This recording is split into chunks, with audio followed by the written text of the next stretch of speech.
বাচ্চারা যখন সর্দি কাশির সমস্যায় ভোগে তখন ডক্টররা বাচ্চার কন্ডিশন দেখে বাচ্চাদেরকে কাশির ওষুধ দিয়ে থাকেন। এবার হয় কি অনেক সময় কোনো বাচ্চার ক্ষেত্রে যে এইভাবে কাশির ওষুধ খেয়ে সুস্থ হলো, আবার কিছুদিন পর সর্দি কাশির সমস্যায় আবার ভুগছে। এইরকম কন্ডিশনে যদি এত ফ্রিকোয়েন্টলি বাচ্চাদের সর্দি কাশির মতন সমস্যা লেগেই থাকে, এইরকম ক্ষেত্রে কিন্তু অনেক ডক্টরাই বলে থাকেন যে আর কাশির ওষুধ খাওয়ানোর দরকার নেই, হোম রেমেডি অ্যাপ্লাই করতে। আমার বেবির ডক্টরও কিন্তু সেম কথাই আমাকে বলেছিলেন। ঘন ঘন কাশির ওষুধ খাওয়ানো যায় না, খাওয়াতে নেই, ডক্টররাও বারণ করেন।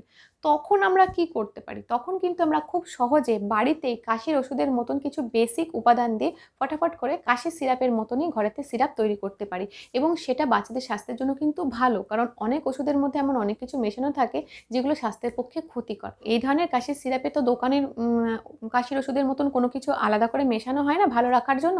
ফলে ফ্রেশ বানাতে হবে এবং ফ্রেশ বাচ্চাকে খাইয়ে দিতে হবে।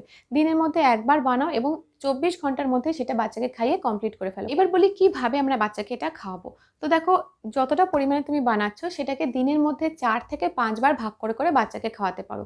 যখন বাচ্চা কোনো খাবার খাচ্ছে, মানে কোনো সলিড ফুড, ভাত হোক বা রুটি হোক বা যেটা আর কি বাচ্চা খাচ্ছে, যতবার খাচ্ছে, ধরো ব্রেকফাস্ট, লাঞ্চ, ডিনার, সন্ধ্যের টিফিন, এইরকমভাবে 3 থেকে 4 বার বাচ্চা যতবার খাবার খাবে তার পরে বাচ্চাকে কিন্তু এরকম সিরাপ খাইয়ে দিতে পারো।